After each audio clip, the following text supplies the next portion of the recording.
time or welcome back to my channel. I appreciate you all and all the support you've given me over the years. So thank you. Tonight is going to be an our Nosleep, sleep reading. So before we get started, if you would not mind taking a moment and clicking that subscribe button. And if you like this type of whispered content, please, a thumbs up would be fantastic.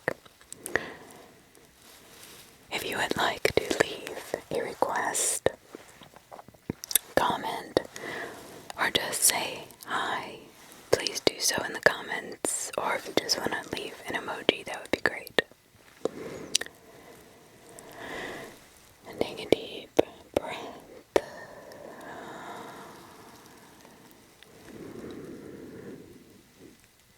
And out. Get into your comfy pajamas. Snuggle up in your comfy bed after you brushed your teeth, washed your face, done all that fun stuff you need to do before bed. Take any medications you may need to take. Set your alarm and don't forget to plug in your electronics. Then let's get started. The quiet neighbor. On Our Nosleep by the Benitez. Just about the first thing anyone new to the neighborhood learned was to avoid Bud Fillmore. Cantankerous, territorial, and fueled by what seemed to be a deep-seated hatred for just about everything. He was the kind of man that childhood nightmares were made of. Although he'd only lived there for a few months longer than we had, by the time my family moved in across the street from the Fillmore house.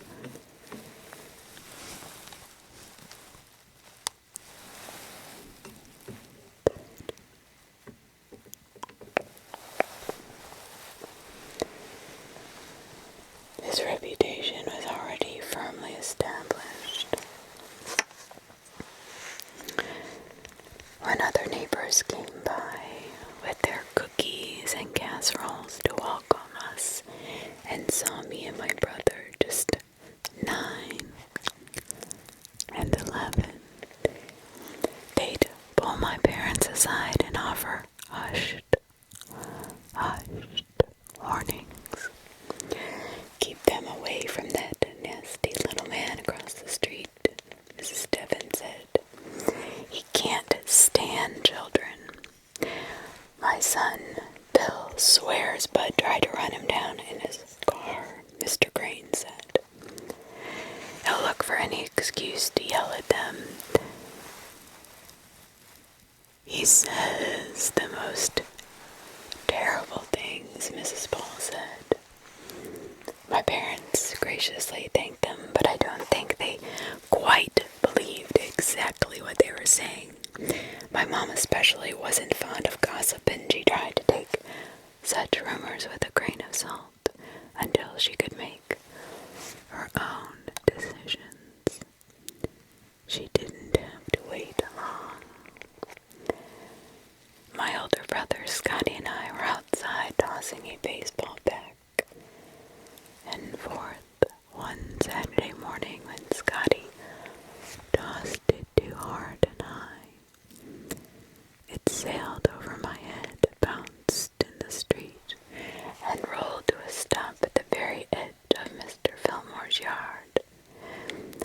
Both of us had overheard our neighbor's warnings, and we were hesitant to even look at the house, much less approach it. Go get it, Liz, Scotty said, nudging my shoulder. But you threw it, I replied.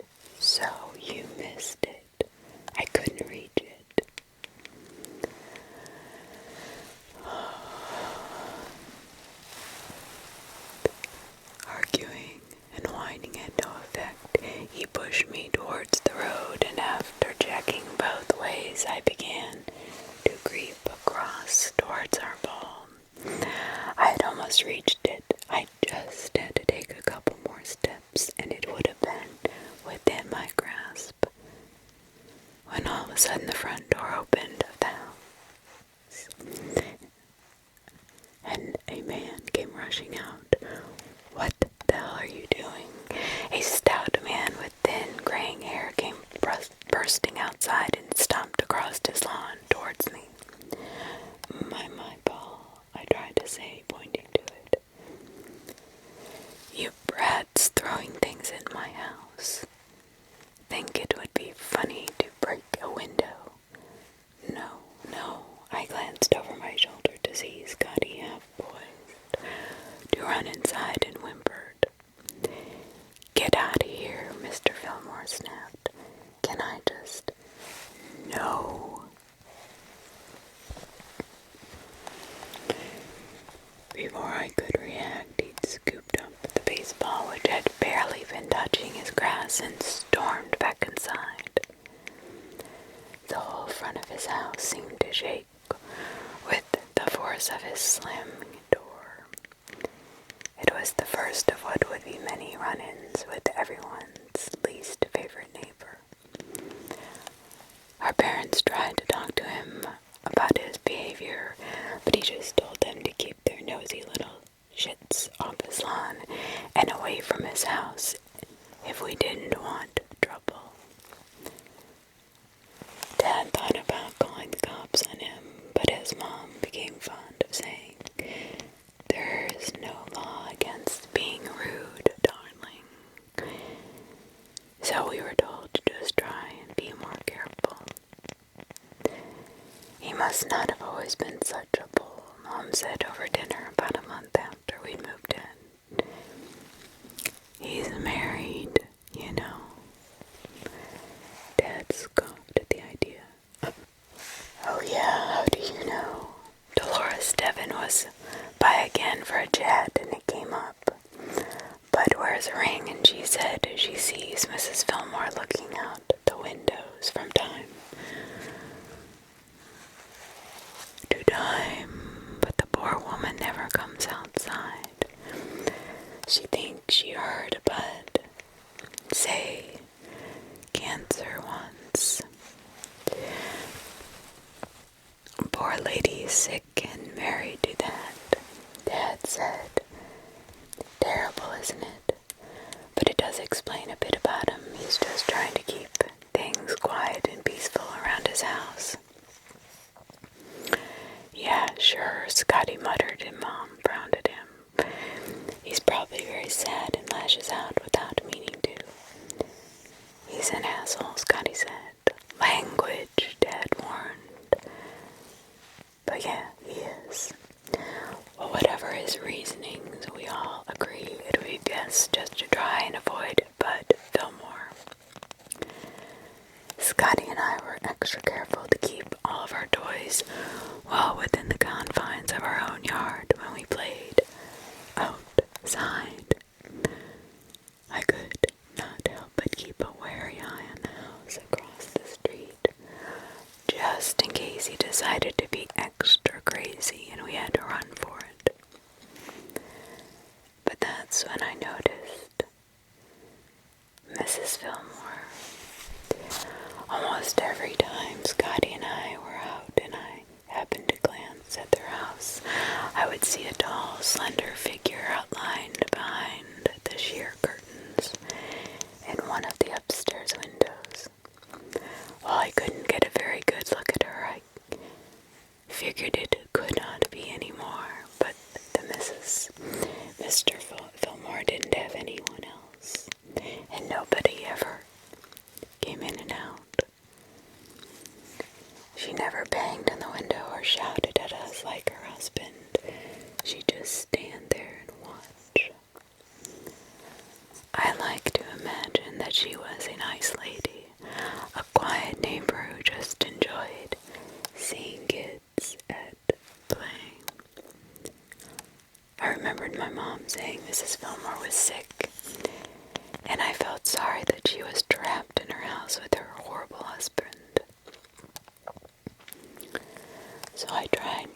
nice and smile. I even waved once. Just once. Mr.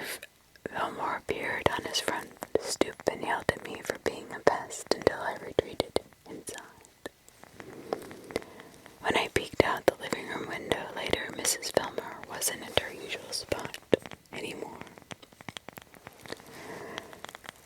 Eventually, we got used to Mr. Fillmore glowering at us as he drove slowly past.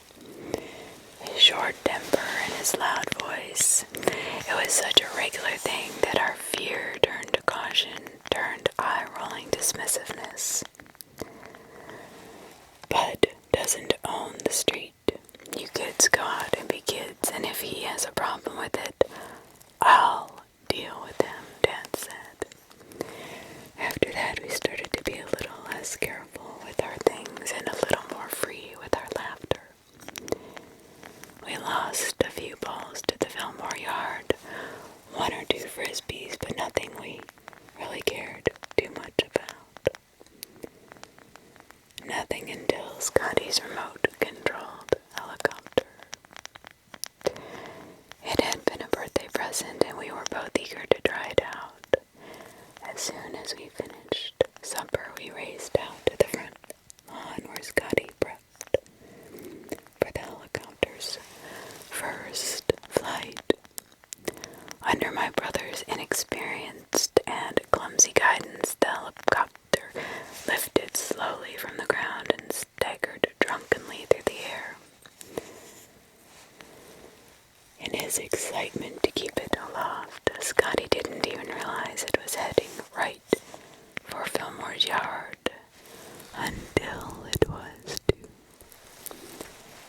late.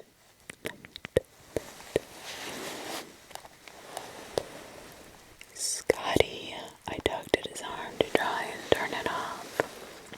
Of course, but it made things worse. The little helicopter took a nosedive straight into the hedges under Mr. Fillmore's bay window. Scotty frantically wiggled the controls, but the helicopter's blade was stuck fast in the thick greenery, as if he'd been waiting for us to slip up. The front door flung open and he practically bounced on the toy. "What have I told you?" he bellowed. Before we could argue, he had already disappeared back into his house. Upstairs, the curtain fluttered just so, and I knew Mrs. Fillmore was watching. I wanted to call up to her and ask her to get the helicopter back, but Scotty grabbed my wrist and dragged me behind him to find Mom and Dad. When our parents went over later, he refused to come to the door. "Don't worry, kids," they assured us. "Next time we see him, we'll sit down and have a real discussion about this." That wasn't enough for Scotty. I followed him up to his room and sat on the end of his bed while he paced back and forth while ranting about how unfair it all was. He was fuming and furious, and he wanted his birthday present back now. But how, I asked. He paused, his gaze sliding to his window and the house beyond. "You're gonna have to take it." It was a childish, simple, stupid plan with no thought to consequence or punishment. We were going to break into the Fillmore house and get all of our things back. We'll do it when he goes out next. I can figure out how to get the lock open. It can't be that hard. Then we just have to find our stuff. What about Mrs. Fillmore? She never leaves. You can distract her or something. I don't know. We'll figure it out. "I don't know, Scotty," I said uneasily. I didn't want to disrupt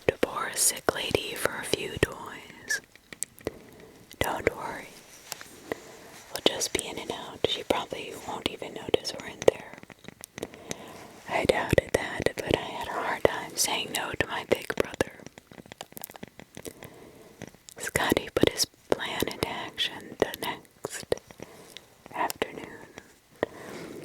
While we were playing a game of horse in the driveway, Mr. Fillmore's garage opened and his car chugged to life.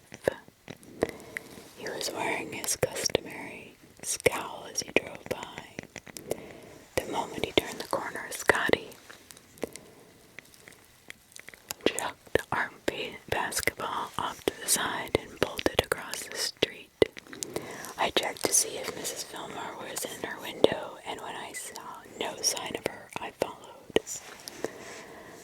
Scotty's idea of getting the lock open turned out to be using a small rock to break the window pane on the door above the latch.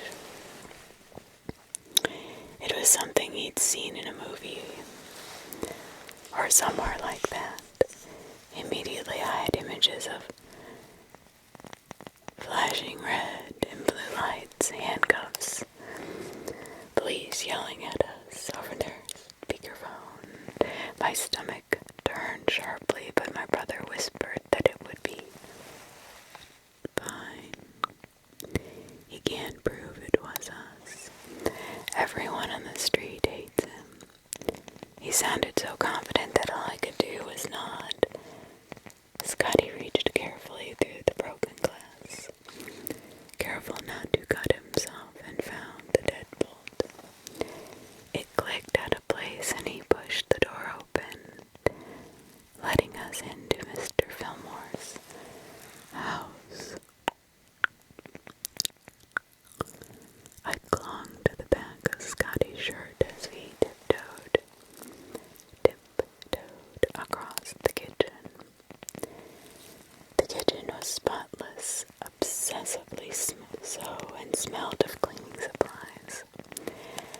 Every window had something tacked over it, old blankets and towels blocking out the bright afternoon sun and casting the room into a gloomy darkness that made the room seem small and oppressive.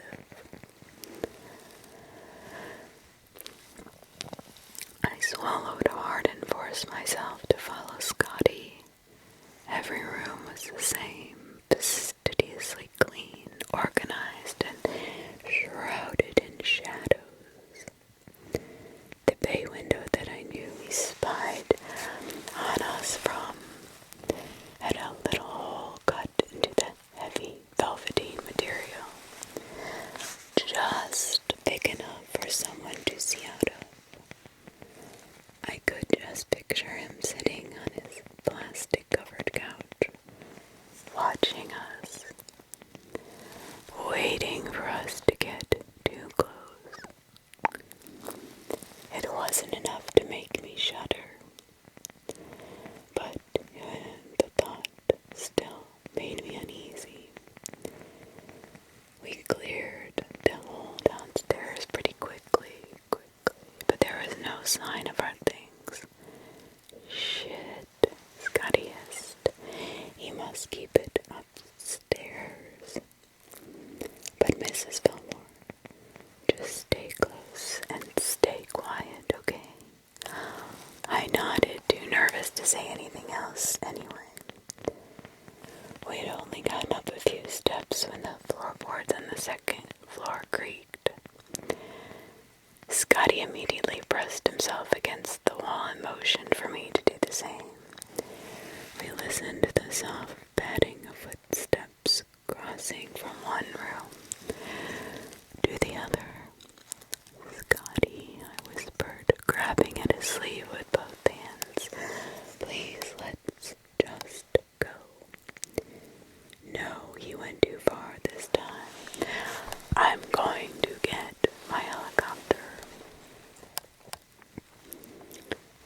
Door hinges squeaked from somewhere upstairs, and the footsteps stopped.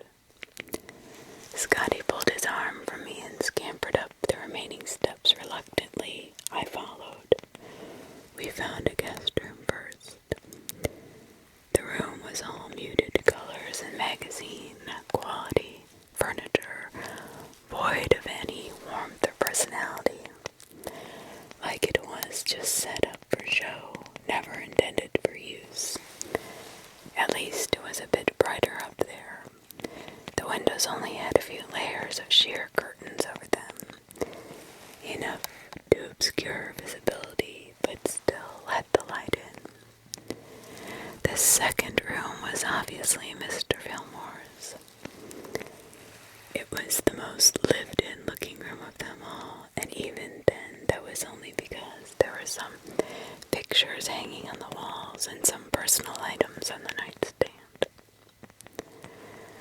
The bed meticulously made, all the clothing, most of which was masculine, hung neatly in the closet.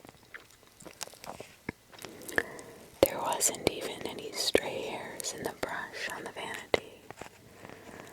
I wondered how someone could live in such a cold, lifeless house.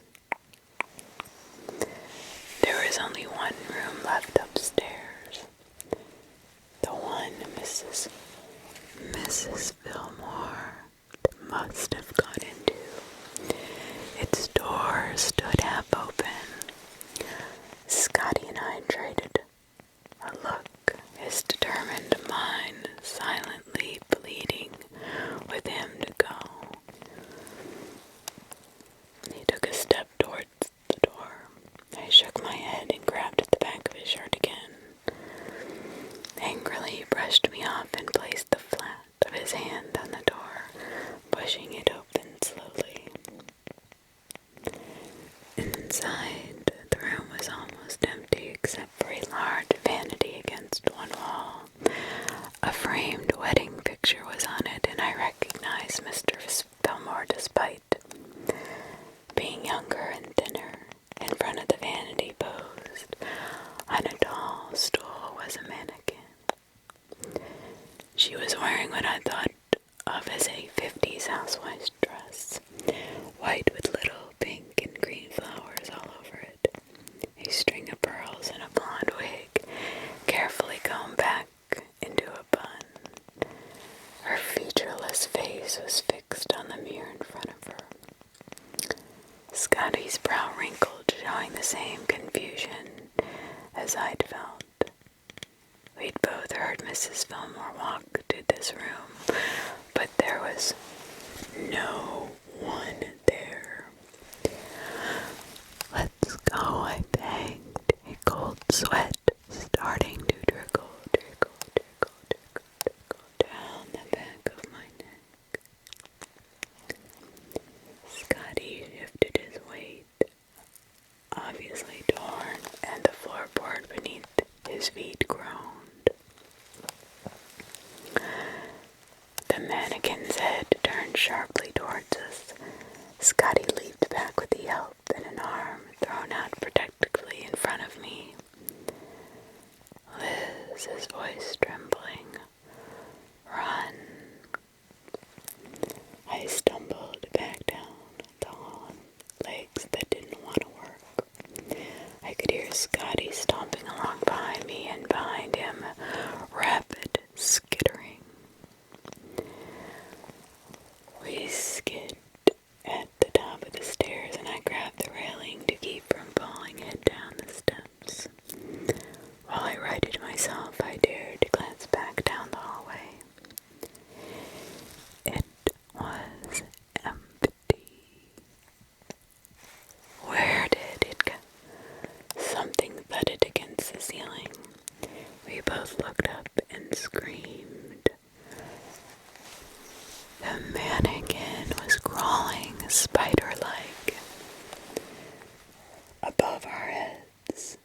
She wrenched her head completely around, turning her blank face towards us, and flitted towards the wall.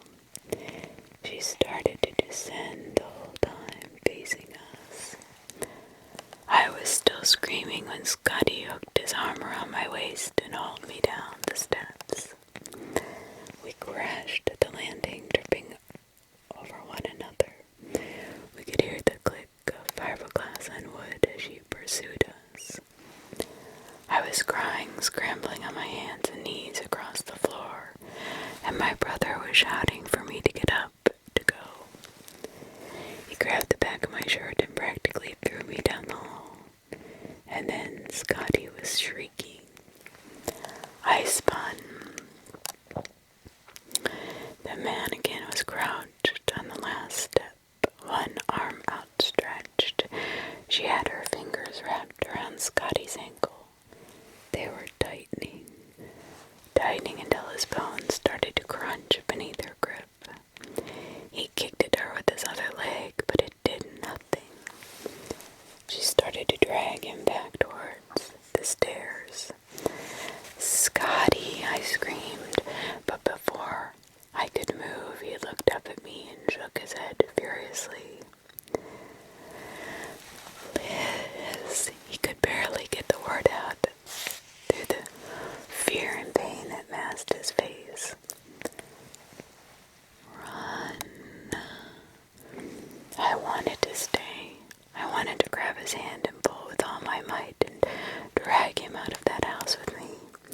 But he shouted again, "Run, run," over and over until the words became a garbled mess of howling, terrified cries that chased me out of the same door we'd come in through. It was the last time I ever saw my big brother. No trace of Scotty was ever found.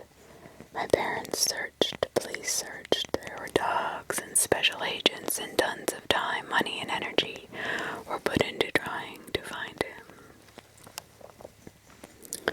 But none of it mattered. It was as if he had simply vanished. But Fillmore was a suspect very long, with no evidence and no history of any kind of criminal record. He was let go. Scotty was dubbed a missing child, reduced to a single box of paperwork that was all too soon moved to the cold case stacks. No one believed me when I told them what really happened. They all said Scotty must have been kidnapped on her way back from Mr. Fillmore's house. I must have been too young to really understand it, that I had gotten confused and, in my fear, made up some story using the scary thing I'd just encountered. Mr. Fillmore's mannequin belonged to his late wife, Sharon. He kept it after she passed because it reminded him of her. Sometimes he'd move it around, put it in a window, but it wasn't alive. You understand that, right, Liz? My therapist was fond of asking. I told her what she wanted to hear, even if I knew it was a lie. The adults preferred it that way. It was easier for all of us. Maybe that was why I never showed anyone the note that had been left taped to our door, typed anonymous, that just said, "I tried to keep you away." I didn't think it would have changed anything. I knew, though, and never doubted myself for the fact that Scotty had sacrificed himself for me. And up until Mr. Fillmore packed up and moved a few years later, I would sit in my brother's room and I would stare out the window at Mr. Fillmore's house. I would watch the second story window, waiting for the telltale dark figure to appear behind the curtains. Wait for the quiet neighbor that everyone said didn't exist. Story number 2. I listened to a true crime podcast about myself, written by Robert Mort. Every night, on my walk home from work, I listen to true crime podcasts. Even though my favorite podcasts already released their episode for this week, the app said there was a new one. Excited I hit play. It was a small town, the kind that still has mom and pop shops lining the street, the kind where everyone knows your name. But little did the residents know that they would soon be rocked by a horrible crime. I stopped at the traffic light. The red glowed in the darkness, glinting off the wet street.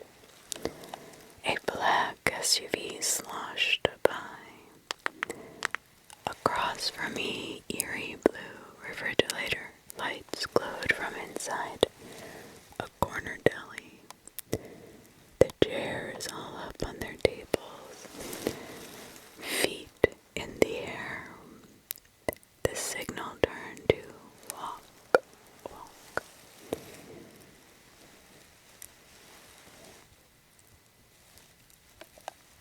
That chilly September evening was no different for the young student. She'd left her shift at the local store and walked back home.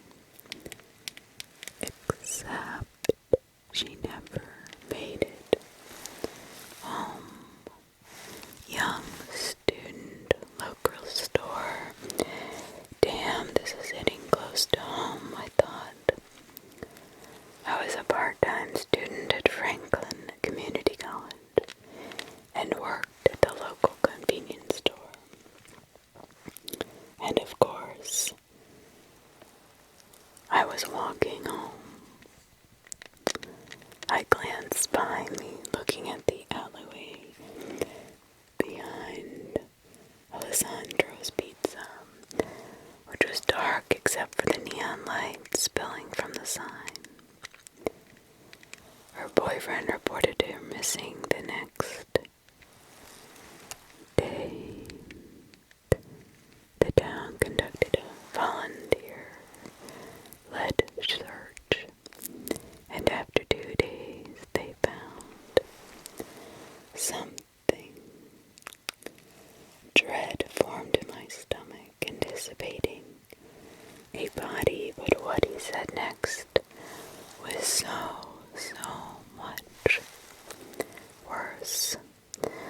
Washed up on the shore of Worthington Lake, they found a pair of size 9 red Converse sneakers. I stopped. I looked down at my red Converse sneakers, damp from the rain. What the hell? What the hell? My heart began to pound. What the hell just kept going through my head? The shoes were sent to a forensic analysis who would compare its wear pattern to another pair of her shoes to try and determine if they belonged to the victim. A rumbling sound made me jump. I turned to see a dark SUV turning left at the intersection. Didn't I just see that car a few minutes ago? Maybe it's following me, and the car passed me and disappeared into the darkness. Come on, Sarah. Sarah, get a grip. Converse are popular sneakers, a little out of fashion, but still popular. 9 is a common woman's shoe size, and what college student doesn't have some sort of job? What do you think? You're listening to some sort of prophecy of your own death? Yeah, right. After a few weeks, the results came back. The analyst was certain the shoes belonged to none other than Sarah Campbell. My name. What the fuck?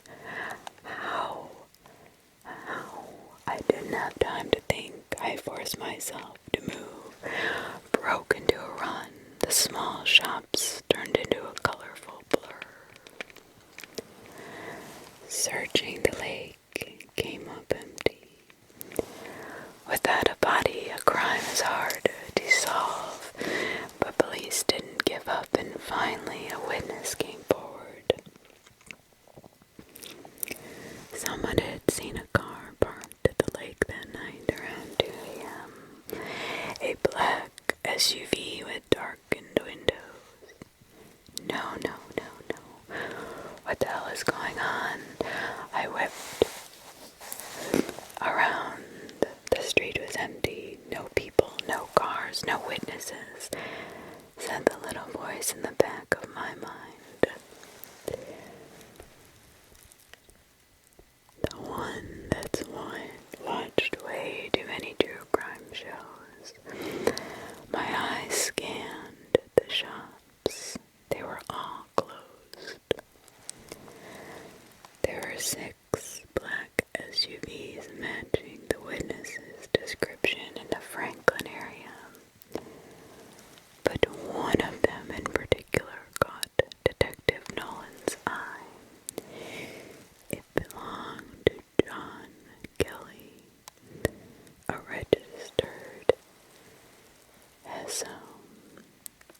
Brum, brum, brum. The sound was so soft I almost didn't hear it over the voice of the podcast. I whipped around and there it was. 2 blaring white headlights behind me, coming from a black SUV. I forced my legs to pump faster. The car didn't speed up, it crawled along slowly taking its time, like the driver knew he could catch me no matter what. I glanced back, trying to make him out behind the darkened windshield, but the headlights were too bright to see anything. Kelly wasn't just a registered SO, he'd been convicted of assaulting a woman he worked with, who had multiple piercings and short, dark hair, just like Sarah. The car crawled down the road, stalking me like a lioness stalks her prey.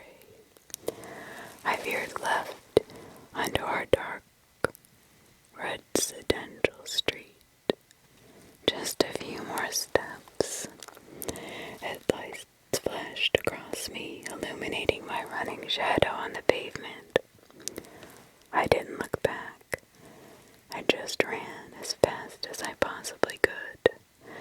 The little brown house with the yellow shutters came into view. I sprinted across the grass, grabbing my keys from my pocket. Click. I threw open the door and slammed it shut behind me. Then I turned the deadbolt, collapsed against the door, and began crying.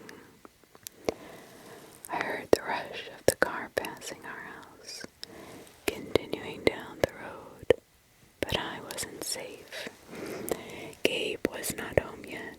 I was alone in a dark house with some crazy person driving down the street who knew exactly where I lived. Still sobbing, I checked all the locks. Then I called Gabe, who assured me he was 5 minutes away. I made my way down the dark hallway and headed into the bathroom. Then I set my phone on the counter, grabbed a clump of tissues, and began to blow my nose. Click, click. I jumped, whipped around, but it wasn't coming from the outside door. My phone screen lit up. The podcast was still playing. I must have hit it when I put the phone down. It had skipped several minutes forward, according to the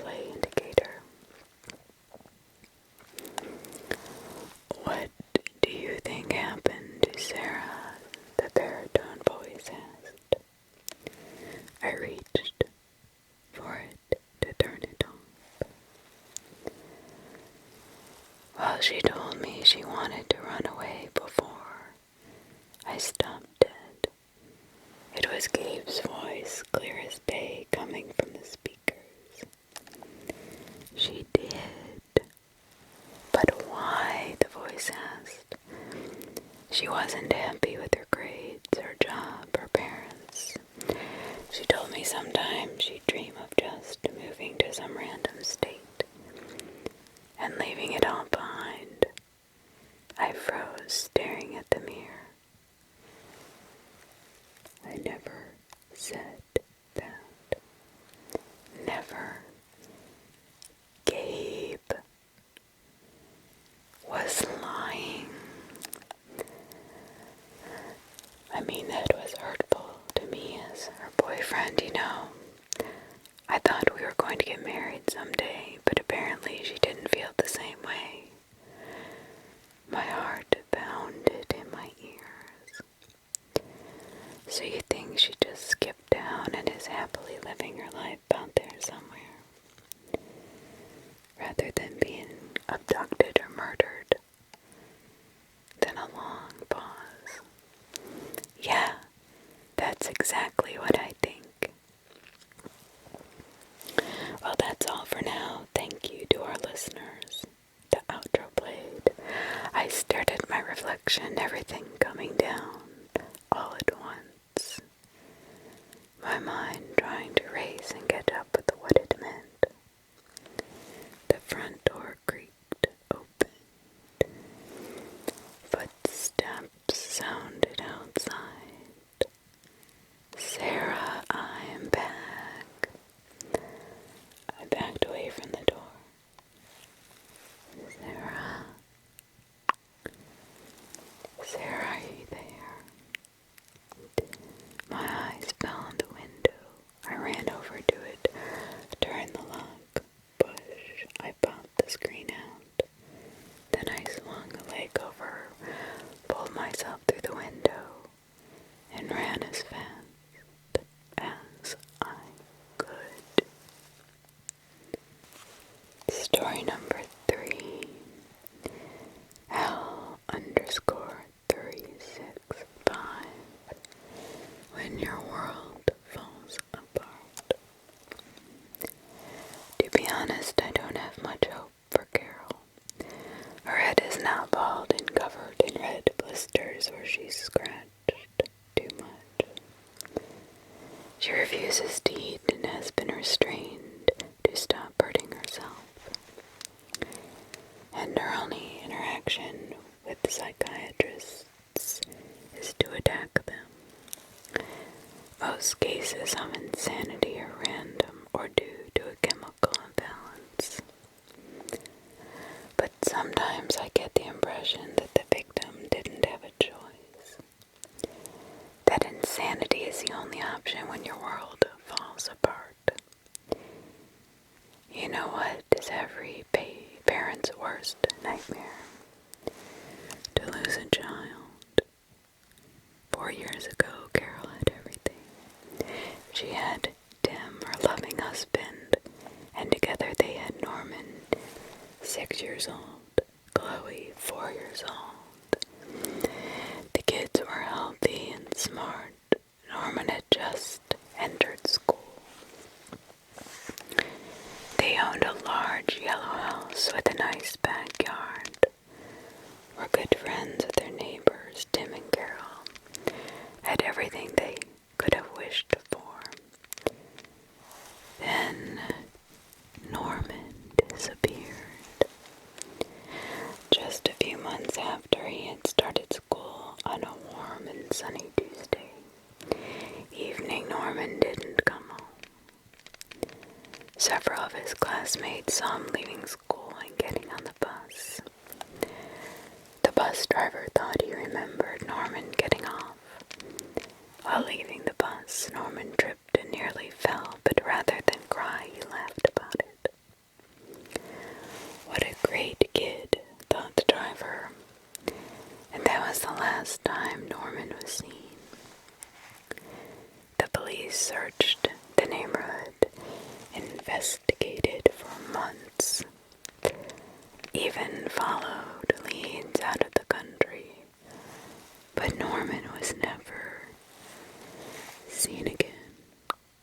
And Carol, Tim, and Chloe, not even old enough to understand what it means that your brother won't come back, could do nothing but go to the police station every morning and beg them to do more.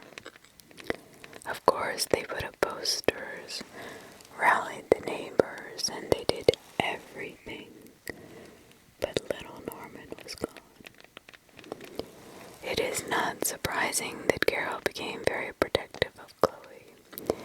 She quit her job to make sure that Chloe could never be alone. When Chloe started school, an expensive one with safety fences all around, Carol would do everything to make sure that Chloe would get safely into the school door in the morning and would never be alone when she left school in the evening. They picked up Chloe's friends for play dates just to make sure that the children would play at the safest possible place. To say the least, Carol, in other words, became overprotective. It took Tim more than a year to convince her that he could take good care of Chloe, but still there was no birthday party at a friend's place where Carol could not stand in the corner, making sure at every step that nothing could happen to Chloe. Sure, her fear was excessive. Chloe wasn't even allowed to light or blow a candle, or to walk into the basement, or to go out anywhere alone. That's why Chloe was always happy when her mother was shopping. Tim, too, took care of Chloe. He even allowed her to play in the garden on her own. You know what is worse than you losing your child? Losing both of them. 2 years ago, a bit more than 2 years after Norman's disappearance, Tim was taking care of Chloe. Carol was shopping for gifts for Chloe's upcoming birthday, and taking her to the mall would have been too dangerous. As Carol had always pointed out, most child abductions, after all, happen in malls. It was a very busy Saturday, and Carol was gone for nearly 4 hours. Then she got the call. Tim later described to the police that he was reading on the sofa when Chloe disappeared, that she had played in the garden for several hours, something that she knew would stop the moment Mommy came home, and so always enjoyed that very much. I checked on her every 10 minutes. I knew Carol would freak out if Chloe would hurt herself in any way, so I even made sure that she was dressed in long clothes despite the heat. And I just finished the book. It cannot have been more than 15 minutes after I last checked on her, after I saw her playing with her doll on the terrace, and all of a sudden she just wasn't there. I mean, there was just no way for her to get out. We had high fences on 2 sides, and the third side was just our neighbor. The woman was always so sweet with Chloe. I couldn't imagine that she would ever do anything to her. At this point in the police interview, Tim started crying. This is the point in time Carol lost it the first time. She couldn't process losing her second child. She had done everything to make sure Chloe was safe, and still she disappeared. Carol first went into a full-blown depression and tried to off herself 2 times.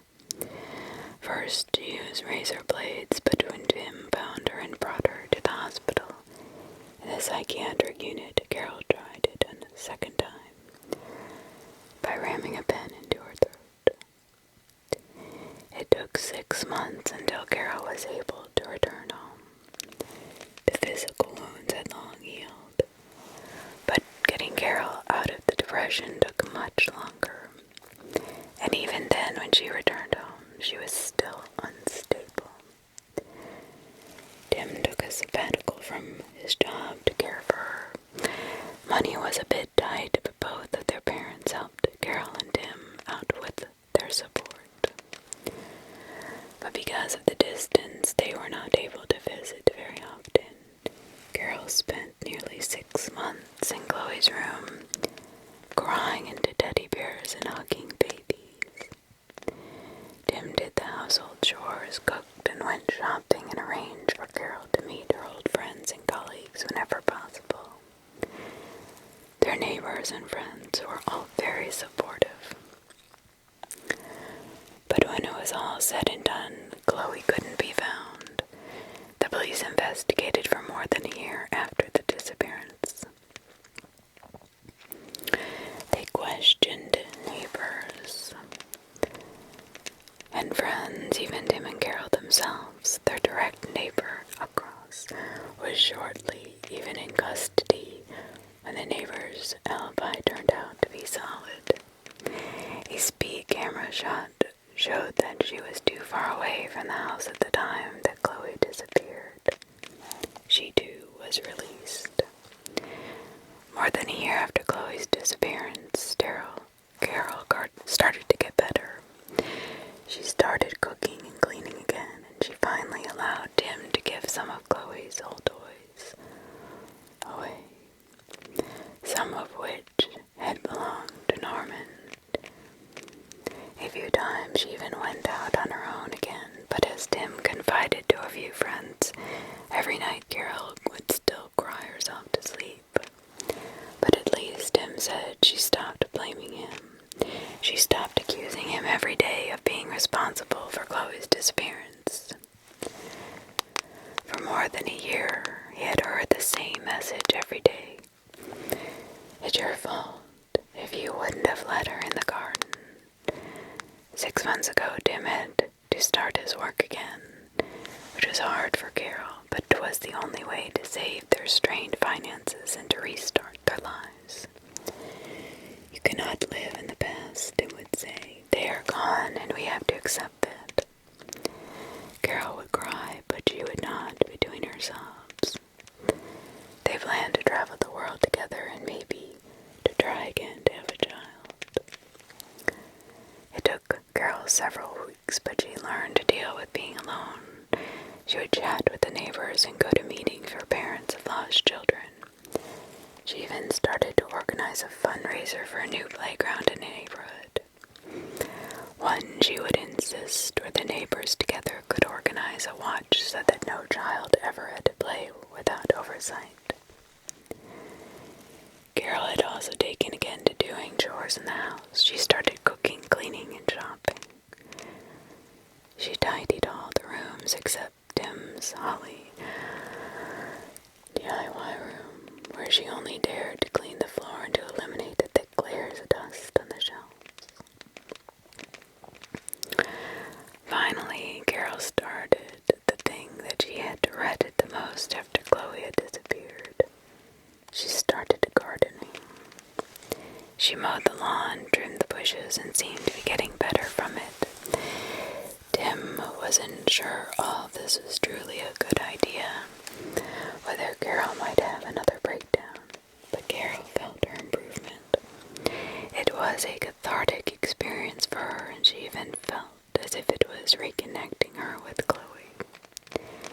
To be in the last place that Chloe had been, in the garden that Norman had loved so much. Carol even went so far as to start planting new flowers and bushes. But do you know what is worse than you losing your children? Finding their pieces. Roughly 6 weeks ago, just when things seemed to be going uphill, Carol was renewing the hedge at the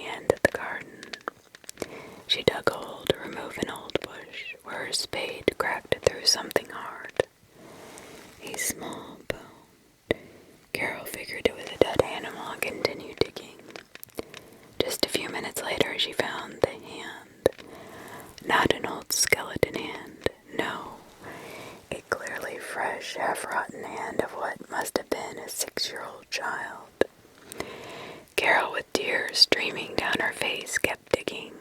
She thought that something might have buried Chloe there, that maybe Chloe had fallen into a small hole, and that somehow they had just overlooked the hill that must have covered her body. Carol dug for nearly half an hour, frantically heaping soil away from where she thought her child was lying. She didn't find more than the hand, and at least that's what her mother says. That's when Carol knew. That, says her mother, is why Carol called the police and her own parents, but not Tim.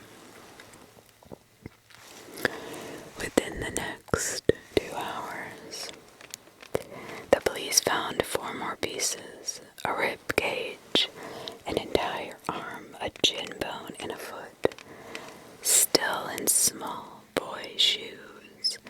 That's when they realized that there wasn't one child buried in the garden, but there were two children. You know what is worse than finding the pieces of your children in your garden?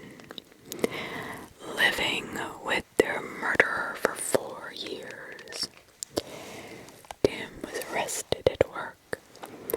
The police excavated the whole garden, carefully sieving through the soil not to miss a single bone. Like the small one that Carol had found first and just thrown away, Norman's finger, they found the bodies of 2 dead children. Around 6 years of age, the girl the coroner determined was buried for around 2 years. The boy for around 4. Still, it seemed that it must have been somebody else. Tim denied his guilt, denied that he would ever do anything to his children. And Carol believed him. I could not have seen it do that. He was the best father I'd ever seen. Then at the bottom of an old metal trunk in Tim's DIY room, wrapped into old towels, police found the heads. Only when she saw them, when Carol herself identified the 2 molded heads as those of her own children, did Carol break down. As said, I don't have much hope for Carol. She's been in here now for 4 weeks. There's no hair left on her head. Every day she causes another dark blue or purple bruise to appear on her body, and her fingernails are long, either ripped out or chewed down to the flesh.